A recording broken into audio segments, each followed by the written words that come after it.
പ്രാദേശിക തലത്തിലുള്ള സംവിധാനത്തെ PMC ബയോഡൈവേഴ്സിറ്റി മാനേജ്മെന്റ് കമ്മിറ്റിയെ പറഞ്ഞിട്ടുണ്ട്. പരിസ്ഥിതി കാവൽ സംഘമായി പ്രവർത്തിക്കുന്ന സമിതിയാണ്. പരിസ്ഥിതി പ്രവർത്തകർ നാടിന്റെ ആവശ്യമനുസരിച്ച് ഇവർ കൃത്യമായിട്ട് പണിയെടുത്താൽ മതി എന്നാണ് നാടിന്റെ പരിസ്ഥിതി പ്രവർത്തനം സംരക്ഷണം ഉറപ്പുവരുത്താൻ നിയമപരമായിട്ടുള്ള ബാധ്യതയുള്ള ഒരു ടീം. ഇവരുടെ ഒരു അധികാരത്തെ കുറിച്ചും കൂടി സൂചിപ്പിച്ചുകൊണ്ട് ഞാൻ നടത്തിയിട്ടുള്ള ഇടപെടലുകളെ കുറിച്ച് സംസാരിക്കാം.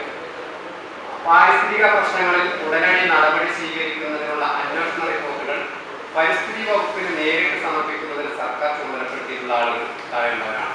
ഒന്ന്, ബന്ധപ്പെട്ട താലൂക്ക് ഓഫീസർമാർ, തഹസിൽദാർമാർ, പ്രാഥമികാരോഗ്യ കേന്ദ്രം, സാമൂഹ്യ ആരോഗ്യ കേന്ദ്രം മെഡിക്കൽ ഓഫീസർമാർ, നഗരപ്രദേശങ്ങളിൽ ഹെൽത്ത് ഓഫീസർമാർ, പോലീസ് സ്റ്റേഷന്റെ സ്റ്റേഷൻ ഹൗസ് ഓഫീസർമാർ, ഗ്രാമപഞ്ചായത്ത്, മുനിസിപ്പാലിറ്റി, കോർപ്പറേഷൻ സെക്രട്ടറിമാർ.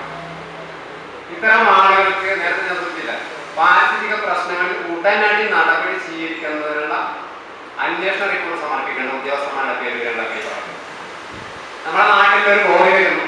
ആ കോറി വന്നു കഴിഞ്ഞാൽ ആ പ്രദേശത്തിന്റെ ജൈവ വൈവിധ്യങ്ങളെ ഏത് രീതിയിൽ ബാധിക്കും എന്ന് വളരെ കൃത്യമായി പരിശോധിച്ച് പഠനം നടത്തി റിപ്പോർട്ട് സമർപ്പിക്കാൻ ബാധ്യതപ്പെട്ട ആളുകളാണ് ഈ പറയുന്ന ആളുകളൊക്കെ എന്നാണ് നമ്മൾ മനസ്സിലാക്കുന്നത്. നിയമപരമായിട്ടുള്ള ബാധ്യത. പക്ഷെ ആരും തന്നെ ചെയ്യാറില്ല. അപ്പോൾ ഇത് മനസ്സിലാക്കിയത് കൊണ്ടാണ് ഏകദേശം ഒരു 4 വർഷത്തിലധികമായി ഈ വിഷയം സംബന്ധിച്ച് വിവരാവകാശ നിയമം അനുസരിച്ചുകൊണ്ട് ഞാൻ അപേക്ഷ സമർപ്പിച്ചു ചില ഏതാനും പഞ്ചായത്തുകളിൽ. കാരണം കേരളത്തിലെ മുഴുവൻ പഞ്ചായത്തുകൾ നമുക്ക് ഇടപെടാൻ പറ്റില്ലല്ലോ.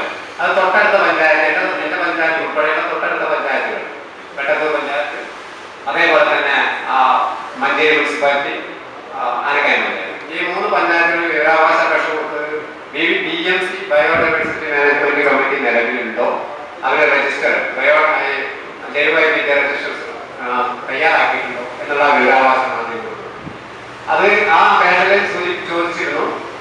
അങ്ങനെ ചോദിക്കേണ്ട കാര്യമുണ്ട്. കമ്മിറ്റി ഉണ്ടോ എന്ന് ചോദിച്ചിട്ടുണ്ട്. ഇല്ല എന്നുണ്ടെങ്കിൽ പഞ്ചായത്തിന്റെ ഒരു പ്രോജക്റ്റും ഗവൺമെന്റ് അംഗീകരിക്കില്ല എന്നുള്ളതാണ്. അങ്ങനെ ഒരു പ്രശ്നമുണ്ട്. അതുകൊണ്ട് കമ്മിറ്റി ഉണ്ടാക്കി വെക്കും. പക്ഷേ ആ കമ്മിറ്റികൾ യോഗം കൂടുന്നുണ്ടോ എന്നതാണ് നമ്മൾ ചോദിക്കേണ്ടത്. നമ്മളെ അവിടെ വരുന്നത് ഓരോ 3 മാസം കൂടുമ്പോഴും ഗ്രാമസഭ കൂടുന്നത് പോലെ തന്നെ ഈ പറയുന്ന PMCകൾ യോഗം കൂടേണ്ടതുണ്ട്. ഒരു പഞ്ചായത്തും ഇന്നേ വരെ ഞാൻ ഇടപെട്ട 3 പഞ്ചായത്തുകളും അല്ല 2 പഞ്ചായത്ത് മുനിസിപ്പാലിറ്റി PMC എന്ന് പറയുന്ന കമ്മിറ്റി കഴിഞ്ഞ 5 വർഷമായിട്ട് യോഗം തന്നെ കൂടിയിട്ടില്ല. 3 മാസത്തിലൊരിക്കൽ യോഗം കൂടുക. ഈ യോഗം കൂടുന്നത് എന്തിനാണെന്ന് ചോദിച്ചാൽ ജൈവ വൈവിധ്യങ്ങളുടെ സംരക്ഷണം ഉറപ്പുവരുത്തലാണല്ലോ അവരുടെ ഡ്യൂട്ടി. അപ്പോൾ നാട്ടിലെ പാരിസ്ഥിതികമായിട്ടുള്ള പ്രത്യാഘാതങ്ങളുണ്ട്. ഖനനങ്ങളുണ്ടാവാം, നിലനിലപ്പിലുണ്ടാവാം, അതെല്ലാം തന്നെ ഉണ്ടാവും, തണ്ണിത്തറന്നാക്കലുണ്ടാവാം, കുന്നിരിക്കലുണ്ടാവാം, അതുപോലെ തന്നെ കോറികളുണ്ടാവാം. ഇത്തരം വിഷയങ്ങളൊക്കെ വരുന്ന സമയത്ത് ഇത് കമ്മിറ്റി കൂടി തീരുമാനിക്കണം. ആ കമ്മിറ്റി കൂടിയിട്ട് പഠന സംഘത്തെ വെക്കണം. എന്നിട്ട് പരിശോധന നടത്തണം. ഈ കോറി ഇവിടെ വന്നത് ഉദാഹരണം പറയും നാലകത്ത് ഗ്രാനൈറ്റ്സ് എന്ന് പറയുന്ന കോറിക്കെതിരെ, വൻകിട കോറിക്കെതിരെ 2012 മുതൽ സമരം നടത്തിക്കൊണ്ടിരിക്കുന്ന ഒരു വ്യക്തി കൂടിയാണ്. ഉദാഹരണം ആ കോറി സംബന്ധിച്ച് BMCയുടെ നിലപാട് എന്താണ് എന്നാണ് എന്റെ ചോദ്യം. പക്ഷെ ആ BMCയുടെ നിലപാടില്ല എന്നതാണ്. BMC അതുമായി ബന്ധപ്പെട്ട് ചർച്ച പോലും നടത്തിയിട്ടില്ല എന്നതാണ്. ഉദാഹരണം പറഞ്ഞാണ്. ഇതേപോലെ നമ്മൾ മുന്നിലിരിക്കുന്ന ഓരോ വ്യക്തികളും ഇത്തരത്തിൽ ഖനന മാഫിയകളുടെ ഇരകളാക്കപ്പെട്ട ആളുകളോ അവരുടെ അനുഭവസ്ഥരോ ആയിരിക്കും. നമ്മൾ ചോദിക്കുന്നതാണ് BMC കമ്മിറ്റി കേട്ട് തീർന്നിട്ടുണ്ടോ? ഈ കോറിക്ക് BMCയുമായി ബന്ധപ്പെട്ടിട്ടുള്ള പരിശോധന നടത്തി റിപ്പോർട്ട് സമർപ്പിച്ചിട്ടുണ്ടോ? അതായത് ഇവരുടെ മേൽഘടകമായിട്ടുള്ള ജില്ലാ ജൈവവൈവിധ്യ ബോർഡോ അല്ലെങ്കിൽ സംസ്ഥാന ജൈവവൈവിധ്യ ബോർഡിന് പിന്നെ മുകളിലവരാണല്ലോ കൊടുത്തിട്ടുണ്ടോ ഇല്ലയോ എന്നതാണ് നമ്മൾ ചോദിക്കേണ്ടത്. ഇപ്പോൾ ഏറ്റവും കൂടുതൽ ഞാൻ ഇടപെട്ടിട്ടുള്ള ഒരു വിഷയം ഈ പറയുന്ന പുല്ലഞ്ചേരി ഗ്രാനൈറ്റ്സിനെതിരായിട്ട് സംസ്ഥാന ജൈവവൈവിധ്യ ബോർഡിന് കൊടുത്ത പരാതിയും ഉടനെ തന്നെ നേരത്തെ ഞാൻ സൂചിപ്പിച്ചു, അത് വീണ്ടും ആവർത്തിക്കുന്നില്ല, ഉടൻ തന്നെ അന്വേഷണം നടത്തി റിപ്പോർട്ട് സമർപ്പിക്കാൻ വേണ്ടി ഫോറസ്റ്റ് റേഞ്ച് ഓഫീസർക്ക് ചുമതല കൊടുക്കണം. ചുമതലപ്പെടുത്തിക്കൊണ്ട് അവരോട് ആവശ്യപ്പെടണം എല്ലാ ടെക്നിക്കൽ വിഭാഗത്തെയും ഉൾപ്പെടുത്തിക്കൊണ്ട് പരിശോധന നടത്താം എന്ന് റിപ്പോർട്ട് ചെയ്യണം. അപ്പോൾ അത്തരത്തിലുള്ള ഒരു ഇടപെടലുകളാണ് നമ്മുടെ നാട്ടിലുള്ള ഓരോ ആളുകളും ചെയ്യേണ്ടത് എന്നാണ് നമുക്ക് അടുത്ത് ചെയ്യാൻ പോകുന്ന വിഷയമാണ്. ജൈവ വൈവിധ്യ പരിപാലന സമിതികളുടെ ഈ പറയുന്ന പ്രവർത്തനം ഈ കോറി വിഷയത്തിൽ അവരുടെ അഭിപ്രായങ്ങൾ ചോദിക്കുന്ന തരത്തിലേക്ക് നമ്മൾ നിയമപരമായിട്ട് ഇടപെടൽ നടത്തണം. അതിനൊരു കമ്മിറ്റി തീർച്ചയായിട്ടും ജില്ലാ തലത്തിലൊരു ബോഡി നമുക്ക് ഉണ്ടാക്കേണ്ടത് നിർബന്ധമാണ്. സംസാരിക്കുന്നത് നീട്ടി പോകണം. അപ്പൊ നമുക്ക് പെട്ടെന്ന് തന്നെ ഇന്ന് ഇവിടെ കൂടിയതിന്റെ ഒരു ലക്ഷ്യം അതാണ്. ജില്ലാ തലത്തിലെ ഒരു ബോർഡ് തയ്യാറാക്കുന്നു. ഈ നേരത്തെ സൂചിപ്പിച്ചതുപോലെ ജൈവവൈവിധ്യ ബോർഡിന്റെ പ്രവർത്തനങ്ങൾ വിലയിരുത്താനും നിയമപരമായിട്ടുള്ള കാര്യങ്ങളായിട്ട് മുന്നോട്ട് പോകാനാണ്. ആ ജില്ലാ കമ്മിറ്റി ഓരോ പ്രാദേശിക തലങ്ങളിലുള്ള ഓരോ പ്രദേശത്തെയും വിഷയങ്ങൾ കൈകാര്യം ചെയ്യാൻ പ്രാദേശികമായിട്ട് ഭാവി പരിപാടികൾ ചെയ്യാം. ഇന്ന് നമ്മൾ ചെയ്യേണ്ടതാണ് ഈ പറയുന്ന BMC ബോർഡ് പോലെയുള്ള ജൈവവൈവിധ്യ പരിപാലന സമിതി പോലെയുള്ള സംവിധാനത്തെ, അതുപോലെ തന്നെ LLMC, നമുക്കറിയാം രണ്ടും പരസ്പര ബന്ധം കിട്ടും. ഈ BMCക്ക് വേറെ പ്രത്യേകതയുണ്ട്. BMC എന്ന് പറയുന്നത് ജൈവവൈവിധ്യ പരിപാലന സമിതി ശരിയാണ്, എല്ലാ ജൈവവൈവിധ്യങ്ങളും സംരക്ഷിക്കണം. ജൈവവൈവിധ്യത്തിൽ തന്നെയാണ് നെൽവയലുകളും തണ്ണീർത്തടങ്ങളും നെൽവയലുകളും സംരക്ഷിക്കാൻ LLMC എന്ന് പറയുന്നതാണ്, ലോക്കൽ ലെവൽ മോണിറ്ററിംഗ് കമ്മിറ്റി. അതിന്റെയും പ്രവർത്തനം ഇതുപോലെ തന്നെയാണ്. അതേപോലെ തന്നെ വേറൊരു സാധനമുണ്ട്. 2018-ലെയും 2019-ലെയും പ്രളയത്തിന്റെയും ദുരന്തത്തിന്റെയും പശ്ചാത്തലത്തിൽ സർക്കാർ ഒരു സംവിധാനമുള്ളത് കേന്ദ്ര ദുരന്ത നിവാരണ അതോറിറ്റി. അതിന്റെ ഭാഗമായിട്ട് ഓരോ പഞ്ചായത്തുകളിലും ദുരന്ത നിവാരണ സമിതികൾ രൂപീകരിച്ചിട്ട് പെട്ടെന്നൊരു ഗ്രാമപഞ്ചായത്തിലെ ദുരന്ത നിവാരണ സമിതി അംഗം. അതാണ് ഞാൻ പറഞ്ഞത് ദുരന്ത നിവാരണ സമിതികൾ. ഈ ദുരന്ത നിവാരണ സമിതികൾ എന്ന് പറഞ്ഞാൽ അത് ഇതേപോലെ തന്നെ കഴിഞ്ഞ തവണ വെള്ളം കൂടിയിട്ടുണ്ടോ, എവിടെയാണ് വെള്ളം മൂടിയത്, ചിലപ്പോൾ വയലുകൾ നികത്തിയിട്ടായിരിക്കാം. അങ്ങനെ വരുമ്പോൾ വയൽ നികത്തിയതാണ് അവിടെ വെള്ളം മൂടാൻ കാരണം, പ്രളയം ഉണ്ടാവാൻ കാരണം എന്ന് ആ റിപ്പോർട്ടിൽ അവിടെ വരുത്തണം. അത്തരത്തിൽ വരുത്തത്തക്ക രീതിയിൽ ഓരോ പഞ്ചായത്തുകളിലുള്ള ഓരോ സംവിധാനങ്ങളെയും ഉപയോഗപ്പെടുത്തുന്ന തരത്തിലേക്ക് നമ്മുടെ പ്രവർത്തനങ്ങൾ നമ്മൾ മാറ്റിയെടുക്കണം. ഈ സെമിനാറുകളും പ്രസംഗങ്ങളും നമുക്ക് വേണ്ട, നമുക്ക് പ്രവർത്തനങ്ങളാണ് വേണ്ടത്. കാരണം പ്രസംഗങ്ങൾ നടത്താൻ ഒരുപാട് ആളുകളുണ്ട്, പക്ഷെ പ്രവർത്തനം നടത്താൻ ആളുകളില്ല.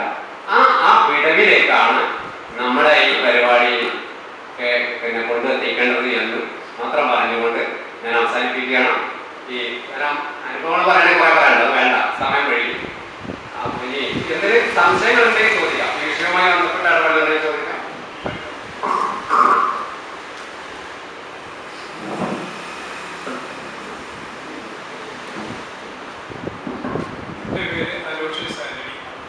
മുസ്തഫയുമായിട്ട് വളരെ ശക്തമായ ആത്മബന്ധം പുലർത്തുന്ന ഒരു പരിസ്ഥിതി പ്രവർത്തകനാണ്. അപ്പോൾ ഇവിടെ പറഞ്ഞ പല നല്ല കാര്യങ്ങളും പഠിക്കാൻ ഒരു അനുഭവം അവസരം കിട്ടിയതിന് ആദ്യമായി നന്ദി പറയും. BMC എന്ന് പറയുന്നത് ഇത്ര ശക്തമായ ഒരു ആഗ്നേയമാണ്, അല്ലെങ്കിൽ ഒരു അഗ്നി അമ്പാണ് എന്ന് മനസ്സിലാക്കാൻ കഴിഞ്ഞത് വളരെ നന്ദിയാണ്. പക്ഷേ ഈ BMCയുടെ പ്രവർത്തനങ്ങളെ കടിഞ്ഞ സത്യത്തിൽ ഉദ്യോഗസ്ഥന്മാരിൽ നിന്ന് ജനങ്ങളുടെ കൈകളിലേക്ക് വരുമ്പോഴാണ് ഇത് പ്രാപ്തികമാകുന്നത്. വളരെ നല്ല കാര്യങ്ങൾ ഇവിടെ നടക്കുന്നുണ്ട്, പക്ഷെ പലരും അത് കാണുന്നില്ല, അല്ലെങ്കിൽ അത് കണ്ടിട്ട് സന്തോഷിക്കുന്നില്ല. അതാണ് സത്യം. ഇവിടെ താമരശ്ശേരി ശക്തി ദുർഗം എന്ന് നമുക്ക് വിശ്വസിക്കാവുന്ന ബിഷപ്പിന്റെ കീഴിൽ നടന്നിരുന്ന ചില കോറികൾ, നിയമലംഘനങ്ങൾ നമ്മളെപ്പോലുള്ള പാരിസ്ഥിതിക പ്രവർത്തകർക്ക് നിയമത്തിന്റെ മുന്നിൽ കൊണ്ടുവരാനും അതിലൂടെ ആ ബിഷപ്പും അദ്ദേഹത്തിന് പിണിയാളുകളും ഉണ്ടാക്കിയ ലക്ഷക്കണക്കിന് സ്വത്തിന്റെ ഒരു ഭാഗമെങ്കിലും പിടിച്ചെടുക്കാനും നമ്മുടെ പാരിസ്ഥിതിക പ്രവർത്തകർക്ക് കഴിഞ്ഞു എന്നുള്ള വലിയൊരു നേട്ടമാണ്. 29 ലക്ഷം രൂപയാണ് ഒറ്റയാൻ പട്ടാളം എന്നറിയപ്പെടുന്ന ആ മഹാവ്യക്തിയുടെ പേരിൽ ഓർമ്മിക്കാൻ കഴിയുന്നില്ല, അത് ഞാൻ ലജ്ജിക്കുന്നു. എങ്കിലും ആ മഹാവ്യക്തി നേടിയെടുക്കുന്നു. ഇവിടെ ഇരിക്കുന്ന ഒരു മുസ്തഫ പ്രവൃത്തി സാധാരണ തൊഴിലാളി, പക്ഷേ അദ്ദേഹം തൊടുത്തുവിടുന്ന അമ്പുകൾ അർജുനന്റെ അമ്പുകൾ പോലെ ആയിരങ്ങളായി വ്യാപിക്കുകയാണ്. അത് പല സ്ഥലത്തും കൊള്ളുന്നു, പലർക്കും മുറിവേൽക്കുന്നു, പല ഹിംസജന്തുക്കളും മരിച്ചു വിടുന്നു. ഇത് ഞാൻ ദിവസം അനുഭവിച്ചുകൊണ്ടിരിക്കുകയാണ് മുസ്തഫയുടെ മെസ്സേജുകളിലൂടെ. അത്തരം ഒരു യുദ്ധത്തിൽ ഭാഗഭാക്കാൻ കഴിഞ്ഞു എന്നുള്ളത് തന്നെ ഒരു വലിയ നേട്ടമായി ഞാൻ കാണുന്നു. പിന്നെ എൻ്റെ മുന്നിലിരിക്കുന്ന പരിസ്ഥിതി പ്രവർത്തകർ ചാലിയാറിന്റെ ദുരന്തം ഏറ്റുവാങ്ങുകയും അതിനുവേണ്ടി പ്രവർത്തിക്കുകയും ചെയ്യുന്നതാണ്. അപ്പൊ നമ്മൾ പാസ്റ്റ്, ഫ്യൂച്ചർ, പ്രസന്റ് അങ്ങനെ ഉണ്ട്. പാസ്റ്റിൽ നടന്ന, അതായത് ഭൂതകാലത്തിൽ നടന്ന വിഡ്ഢിത്തരങ്ങൾ ഓർത്ത് ദുഃഖിക്കുകയല്ല വേണ്ടത്. നാം ഇന്ന് ജീവിക്കുകയാണ്. ഇന്നിന്റെ മണ്ണിൽ അടിയുറച്ച് നിന്നുകൊണ്ട് എന്ത് ചെയ്യാൻ കഴിയും എന്ന് ആലോചിക്കാൻ കഴിയാൻ ഇത്തരം കൂട്ടായ്മകളുണ്ട്. അത് നാളെ എങ്ങനെ ബാധിക്കും, അതായത് നമ്മുടെ അടുത്ത തലമുറയെ എങ്ങനെ ബാധിക്കും? നിയമപരമായി പറയാനാണെങ്കിൽ 3 ദിവസം എനിക്ക് ഇവിടെ നിന്ന് പറയാനുള്ള സബ്ജക്റ്റ് ഉണ്ട്. ഇവിടെ നിയമത്തെ മേലുദ്യോഗസ്ഥന് കൈപ്പിൽ പറഞ്ഞാൽ നിൽക്കാത്തത് കൊണ്ട് ഒറ്റപ്പെട്ടു പോകുന്ന ബ്യൂറോക്രാറ്റുകളുടെ വേദന നമ്മൾ അറിയുന്നില്ല. അവരെയാണ് നമ്മൾ കണ്ടെത്തി പിന്തുണയ്ക്കേണ്ടത്. അവിടെയാണ് നമ്മൾ പ്രവർത്തനം തുടങ്ങേണ്ടത്. നിയമങ്ങളുടെ പിൻബലം മാത്രം പോരാ. ഇനി ഞാൻ പറഞ്ഞു, ഞാൻ വളരെ കൃതാർത്ഥനായിട്ടാണ് പോകുന്നത്. ഞാൻ ഈ കുട്ടിയോട് ഒക്കെ പറഞ്ഞു, നിങ്ങൾ ഇത് കേട്ടിട്ട് അവിടെ പോയി ഒരു തൈ വെച്ചാൽ അപ്പോൾ വളരെ സരസ്വയായ കുട്ടികൾ ഇവിടെ വളരെ വൻകിട രീതിയിലുള്ള മരനിറം നടക്കുന്നുണ്ട്. അതൊക്കെ കഴിഞ്ഞു ഉണ്ടാവുമായിരിക്കാം, ശരിയായിരിക്കാം. നമുക്കത് പിന്നാലെ പോകാൻ പറ്റില്ല. തക്കയും നമുക്ക് ചെയ്യാം. പക്ഷേ നമ്മളുടെ വീട്ടിൽ വെക്കുന്ന മരം അത് വളരുന്നു നമുക്ക് ഉറപ്പാക്കാൻ കഴിയും. അങ്ങനെ വെച്ചാൽ ലക്ഷക്കണക്കിന് മരങ്ങൾ പ്രകൃതി സംരക്ഷണവും സ്വാഭാവികമായിട്ടുള്ളതാണ്. അതുകൊണ്ട് ഈ പ്രസ്ഥാനത്തിന് എല്ലാവിധ ബുദ്ധിപരവും സാമ്പത്തികവും നിയമപരവുമായ എല്ലാ പിന്തുണയും നൽകിക്കൊണ്ട് ഇവരുടെ കണ്ണുകളുടെ പ്രകാശം ഇതിൻ്റെ അംശം ഏറ്റുവാക്കി ഞാൻ വിഭാഗം